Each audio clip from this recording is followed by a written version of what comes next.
2024ರ ಐಪಿಎಲ್ನಲ್ಲಿ cricket ಅಭಿಮಾನಿಗಳಿಗೆ final match ನೆನಪಿದೆಯೋ ಇಲ್ವೋ, but RCB ಮತ್ತು ಸಿಎಸ್ಕೆ ನಡುವಿನ ಎಲಿಮಿನೇಟರ್ ಮ್ಯಾಚ್ ಮರೆಯೋಕೆ ಚಾನ್ಸೇ ಇಲ್ಲ.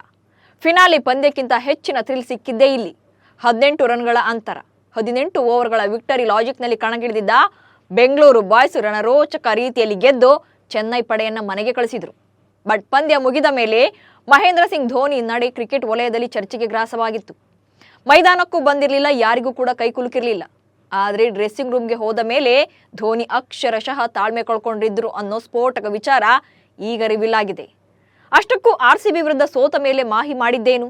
ಕೂಲ್ ಕ್ಯಾಪ್ಟನ್ ಅಂತಾನೆ ಕರೆಸಿಕೊಳ್ಳೋ ಧೋನಿ ಈ ರೀತಿ ವರ್ತಿಸಿದ್ರ ಅನ್ನೋದನ್ನೇ ಹೇಳ್ತೇನೆ. ನಾನು ಶಾಂತ. ನೀವು ಸುದ್ದಿಯಾನದ ಸಬ್ಸ್ಕ್ರೈಬರ್ ಆಗೋದಿಕ್ಕೆ ಮರಿಬೇಡಿ.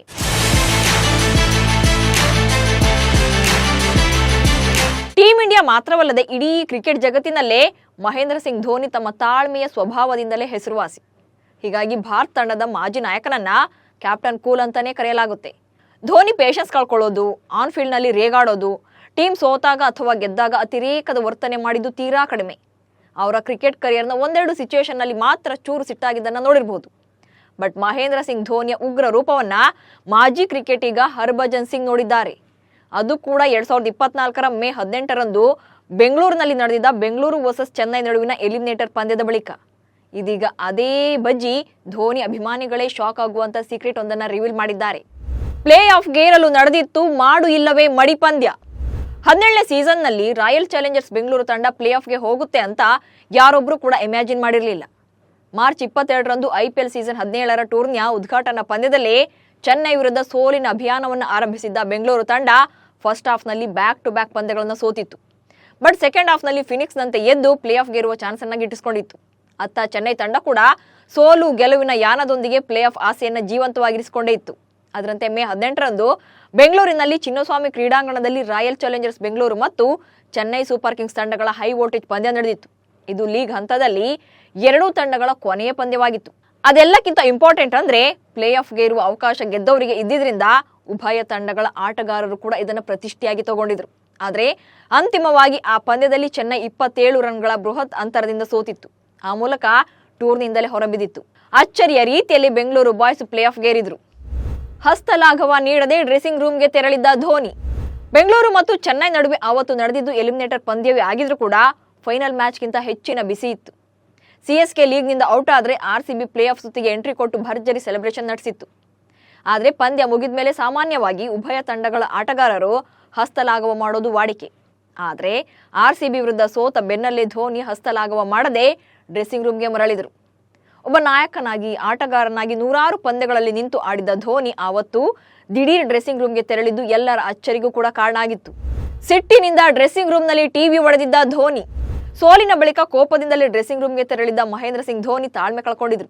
ಅಲ್ಲಿದ್ದ ಟಿವಿಯನ್ನ ಒಡೆದು ಹಾಕಿದ್ರು. ಹೀಗಂತ ಸ್ವತಃ ಭಾರತೀಯ ಕ್ರಿಕೆಟ್ ತಂಡದ ಮಾಜಿ ಸ್ಪಿನ್ ಬೌಲರ್ ಹರ್ಭಜನ್ ಸಿಂಗ್ ಹೇಳ್ಕೊಂಡಿದ್ದಾರೆ. ಆರ್ಸಿಬಿ ಗೆಲುವಿನ ನಂತರ ಎಂಎಸ್ ಧೋನಿ ಕೋಪ ಪೀಕ್ಗೆ ಏರಿತ್ತು. ಧೋನಿ ತಮ್ಮ ಕೋಪದಿಂದ ಬೆಂಗಳೂರು ಆಟಗಾರರಿಗೆ ಕೈಕುಲುಕದೆ ಮೈದಾನದಿಂದ ಹೊರ ನಡೆದಿದ್ರು. ಅದೇ ಸಿಟ್ಟಿನಲ್ಲೇ ಟಿವಿ ಕೂಡ ಒಡೆದು ಹಾಕಿದ್ರು ಅಂತ ಹರ್ಭಜನ್ ಸಿಂಗ್ ಹೇಳ್ಕೊಂಡಿದ್ದಾರೆ ಎಂದು ಪತ್ರಕರ್ತರೊಬ್ಬರು ಈ ಮಾಹಿತಿಯನ್ನು ಹಂಚಿಕೊಂಡಿದ್ದಾರೆ. ಗೆಲುವಿನ ಮೂಲಕ IPL ನಿವೃತ್ತಿಗೆ ಮುಂದಾಗಿದ್ದ Dhoni.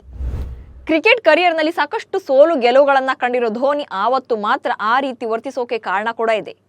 Elimination ಮ್ಯಾಚ್ನಲ್ಲಿ first bat ಮಾಡಿದ ರಾಯಲ್ ಚಾಲೆಂಜರ್ಸ್ ಬೆಂಗಳೂರು ತಂಡ 218 ರನ್ಗಳನ್ನ ಕಲೆ ಹಾಕಿತ್ತು. ಒಂದ್ ವೇಳೆ ಚೆನ್ನೈ ಸೋತ್ರೂ ಕೂಡ ಕನಿಷ್ಠ 18 ರನ್ ಅಥವಾ ಇದಕ್ಕಿಂತ ಹೆಚ್ಚಿನ ರನ್ಗಳ ಅಂತರದಿಂದ ಬೆಂಗಳೂರಿಗೆ ಗೆಲ್ಲೋಕೆ ಅವಕಾಶ ನೀಡಬಾರ್ದಿತ್ತು.